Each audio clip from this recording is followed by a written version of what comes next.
Hi, and welcome to another episode of the Relationship Series. My name is Sam Spataro, And I'm Gina Spataro. and today's topic is, do you have a problem in your life with your relationship and you're unsure which way to go with it? Do you go to a psychologist, a psychotherapist, and possibly even a coach?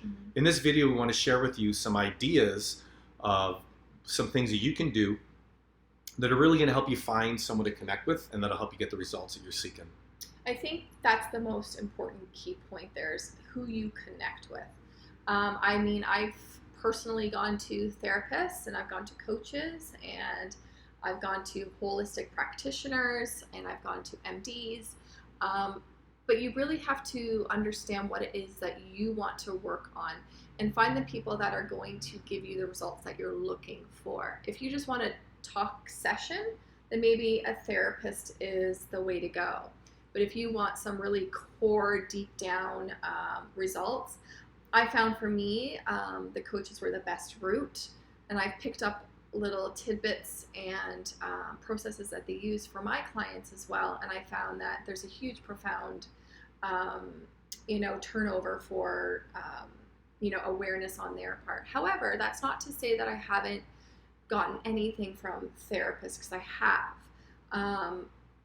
But it's just a little bit different. The processing is a little bit different. So you just have to resonate with whatever works for you. So, Absolutely. And I think to clarify, there's no right approach. No, there's not. I think the first key thing is really find someone that you connect with. Do you connect with their information, their story, about their life and experience, and maybe what drew them to what they're doing? Maybe you can ask those important questions. Right. And the second thing is after you find that, is really focus in and maybe ask them what other strategies they're going to help you get through this to better your quality of life. If you're going to go to someone and all they're going to do is ask you about your past and whose fault it was, and they give you no insight about what really is driving this problem, which is essentially you. But we can get into that on another video. But really and truly, those are some key points. Is, do you make a connection? Do they have some good strategies? And I guess the third thing is do they have a track record? Now, I want you to be careful with this.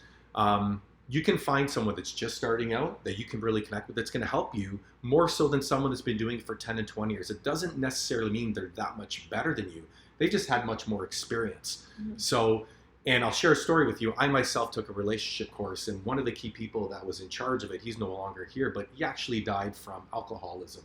And here was a professional, world-renowned family therapist. So what I'm going to say is, don't judge the person for what they look like or their credentials. Judge them for what you think they're going to do for you, which is essential. Yeah, I think I want to play devil's advocate to that.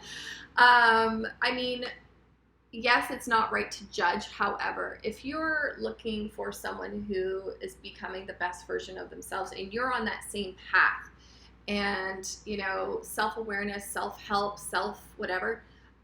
For me, if I were to pick a personal trainer, I wouldn't pick someone who isn't fit. No, absolutely. Do you know what I mean? So I think you have to be very aware of those too if they're living the lifestyle that you're looking for.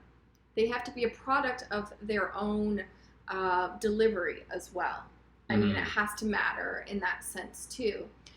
So I think, as much as you vet for a relationship, you have to vet for someone who you're allowing to spend this time with, and that's going to help you essentially be a little mock-up of where they've gone in their journey as well. Of course. So I think it's a very conscious effort. Yeah, and I think one key thing also is ask the person what drove them to this career. Yeah. If they are just from school and completely textbook, I find from my own personal experience, I have a hard time relating to people like that. So if you find people who have gone through hardships, who have gone through challenges and obstacles, and they use this as an outlet to now help people because they've transformed their own lives, that to me creates validity to, maybe as part of the vetting process, if that's what you want to call it. So I think those are some key really points. Is one, make sure there's someone you can connect with, because there's nothing worse than sitting there for 30 minutes or an hour with someone who's talking gibberish about stuff you don't even understand and you don't relate to. Number two, some strategies. What are their strategies that they're going to use to help you, to transform you? Do you believe that this is going to, create a different life for you? And the third thing is vet properly. You can go on Instagram now, Twitter, LinkedIn. People have YouTube channels. And maybe, you can see stories from some of their past clients and really see if there's someone that is getting the results that you're going to want out of life. So on that note, please don't forget to like, subscribe, and hit the notification bell. And this is our episode of the relationship series focusing on matters of the heart.